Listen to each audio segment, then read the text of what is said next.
اللہ تعالیٰ میرے دوست عزیز اللہ کا بھلا کرے. میں سویا ہوا تھا اس رخ انہوں نے مجھے یہاں سے پکڑا. جمعے کا دن کیوں ہے, بڑا ضروری کام ہے. اٹھی, مجھے خیال آیا جمعے کو نئی فلم ریلیز ہوتی تھی تو کوئی بکنگ کرائی ہوگی تو لے جانا چاہتا ہوگا.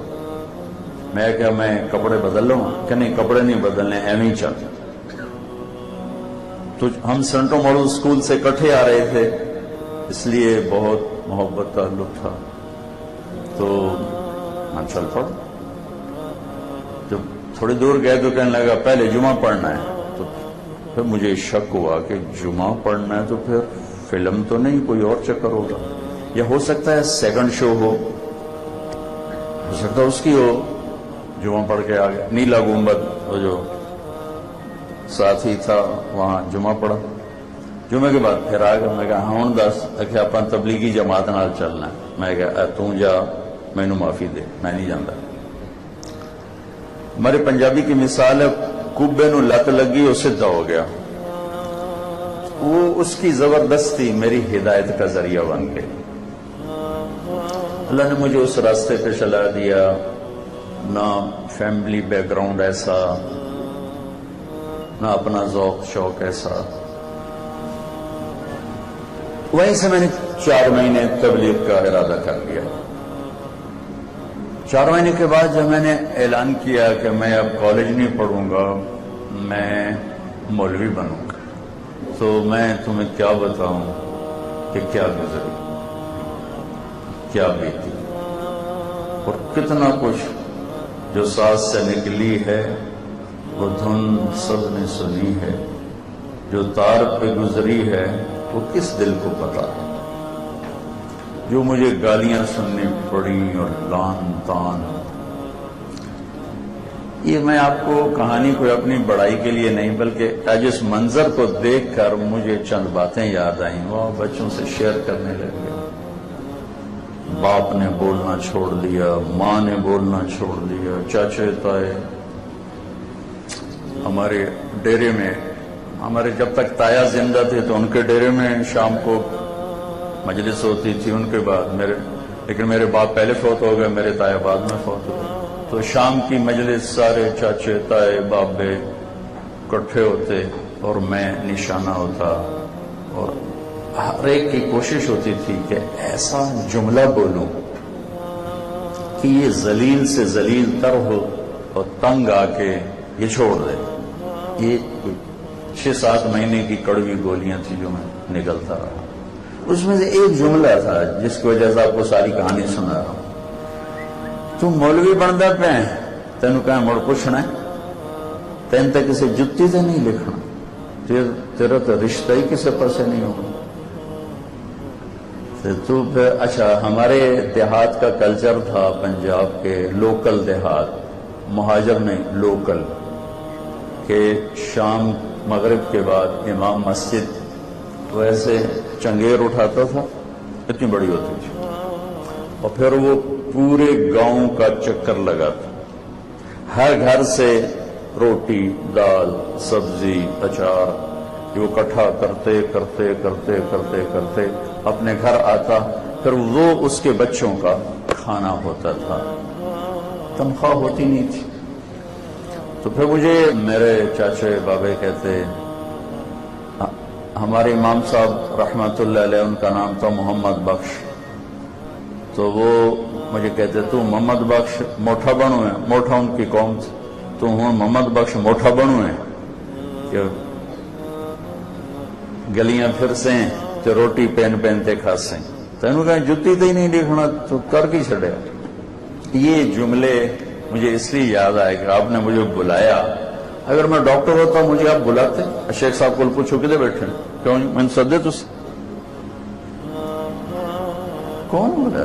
کوئی پروفیسر ہوتا, کوئی تاجر ہوتا, کوئی بڑا کاروباری ہوتا, مجھے یہ عزت ملی ہے تو اس اللہ کے دین کی نسبت سے ملی ہے کہ میں نے کہا جی اب جو ہو جائے. چونکہ 70s میں ڈاکٹر ایک اچھا امیج تھا, اور ڈاکٹر ہوتا تھا, تاجر نہیں ہوتا تھا. میں درد سے کہتا ہوں میرے دیش کے 99 ڈاکٹر تاجر ہیں، کوئی ایک ڈاکٹر ہے، باقی تو مریض کو کسٹمر کی نظر سے دیکھتے ہیں۔ وکیل کے پاس مظلوم آتا ہے، وہ کہتا ہے گاہک آ گیا، میرا دیس زوال کی پستی میں ہے، کس کس کا دکھڑا رو، تنہا داغ داغ شد پمبا کجا نہ ہم، کہاں کہاں پھمبے رکھوں، کہاں کہاں مرہم لگاؤں۔ تو میں شیخ صاحب کا آپ سب بچوں کا شکر گزار ہوں، میں نے اس کو برداشت کیا۔ مجھے بھی پتا تھا کہ میں مولوی بن رہا ہوں تو مجھے کوئی سلام بھی نہیں کرے گا، کیونکہ اتنا اس وقت اس کا تاثر عجیب تھا۔ پھر 23 نومبر 1972 ہفتے کا دن تھا، صبح کے 8 بجے ہوں گے یا 9، تو میں ناشتہ کر رہا تھا برآمدے میں۔ میرے والد رحمت اللہ علیہ وہ گھر میں داخل ہوئے، انہیں سفید اور پگڑی کھول کے نا یہاں کندھے پہ رکھی ہوئی تھی لیفٹ، مجھے دیکھنے کا پارا چڑھا ایک دم، کہنے گے یہ تو مولوی بننا ہے، تو میرے گھر چوں نکل گئے۔ میں ایسے بغیر زاد راہ کے اندیکھی راہوں پر چل پڑا، گھر کے سارے آرام راحتیں سب کچھ چھوڑ دی۔ مجھے نہیں خبر تھی کہ میرا اللہ میرے بارے میں کیا فیصلے کر چکا۔ چند ایک باتیں آپ سے کرنا چاہتا ہوں۔ جب انسان بگڑ جاتا ہے تو ساری چیزیں بکھر جاتی ہیں، بگڑ جاتی ہیں۔ جب انسان بنتا ہے تو ہر چیز بن جاتی ہے۔ اپنے نبی کی زندگی ڈھونڈو، اپنے نبی کی زندگی ڈھونڈو، اپنے نبی کی زندگی ڈھونڈو۔ اس وقت ہمارا علم غلط ہو چکا ہے، پیسے کے پیچھے بھاگ رہے ہیں، بھاگ رہے ہیں، بھاگ رہے ہیں، بھاگ رہے ہیں، پیسہ ملے، عزت ملے، دولت ملے، شہرت ملے۔ آپ سب سے گزارش کرتا ہوں، اپنے زندگی کی منزل اپنے پڑھو، اچھی ڈگریاں حاصل کرو، لیکن اپنے نبی کو سامنے رکھتے چلو۔ ایک خوبصورت زندگی لے گیا ابا سفیان، جئتکم بکرامت الدنیا والآخرہ۔ ابو سفیان ایک خوبصورت زندگی لایا ہوں، دنیا اور آخرت بنانے کے لیے تمہارے میں آیا ہوں۔ انسان کا بننا یہ ہے کہ اپنے اللہ کو پہچانے اور اس کے بعد اپنے نبی کو پہچانے، لا الہ الا اللہ محمد رسول۔ انسان کا بننا یہ ہے کہ اس کی زبان پہ سچ ہو، جھوٹ نہ ہو۔ انسان کا بننا یہ ہے کہ وہ دیانتدار ہو، دھوکے باز نہ ہو۔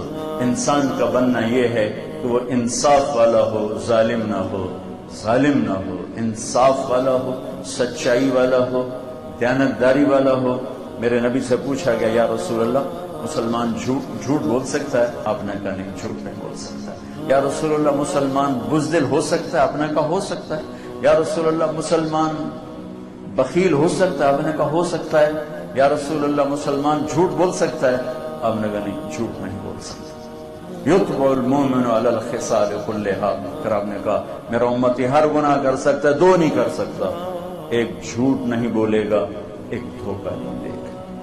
جو اب ہمارا قیمتی سرمایہ ہو، اور ایک ہماری تاریخ ہے، ہم ایک تاریخ رکھتے ہیں، کربلا چمکتے سورج کی طرح ہے کہ اللہ کو راضی کرنے کے لیے نسل، جان، مال، اولاد، جو کچھ بھی قربان کرنا پڑے، سستا سودا ہے، اللہ ہاتھ سے نہ جائے۔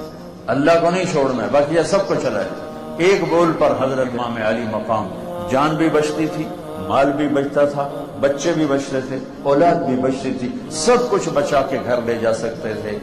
اس ایک بول پر یہ تو بچ جاتا شاید، اب نہیں، اللہ بھی ناراض نہ ہوتا، چونکہ وہ میرے نبی نے خوشخبری دے دی تھی ماں کے دودھ پیتے ہوئے کہ حسن حسین جنت کے نوجوانوں کے سردار۔ اتنی بڑی خوشخبری، ابھی دودھ پی رہے ہیں، حسن حسین جنت کے نوجوانوں کے سردار ہیں۔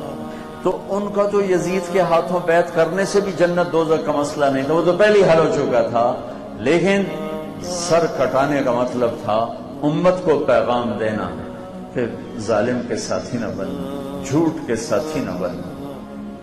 نافرمانی کی وادیوں میں گم نہ ہو جانا. زندگی تو موت کے بعد شروع ہونے والی.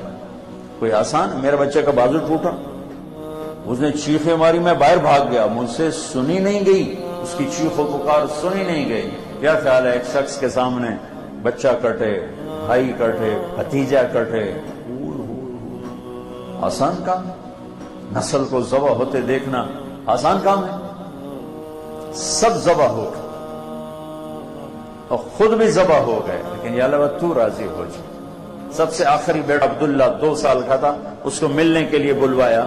پیار کر رہے تھے کہ تیر آیا ابن الموقد کا اور بچے کے گلے کے پار ہوا، اس کی گردن ڈھلکی، یہاں تھوڑا سا پیمانہ چھلکا، خون ہاتھوں میں لے کر یوں اوپر اٹھا کر کہا یا اللہ تو راضی ہے تو مجھے کوئی گلہ نہیں، تو راضی ہے مجھے کوئی گلہ نہیں. بچوں اپنی منزل اللہ کو بنانا، اللہ کو بنانا، اللہ کو بنانا، اپنے شعبے کے ساتھ انصاف کرنا. میرے دیش کو ان پڑھوں نے نہیں ڈبویا، میرے دیش کو پڑھے لکھوں نے ڈبویا، میرے دیش کو دیہاتیوں نے نہیں ڈبویا. بہت اعلیٰ ڈگریوں والوں نے اس ملک کے ٹیندے میں سوراخ کیا ہے کہ وہ بک گئے، مول لگ گئے. میرا ریڑھی والا بھی بک گیا اور میرا بادشاہ بھی بک گیا. تو میں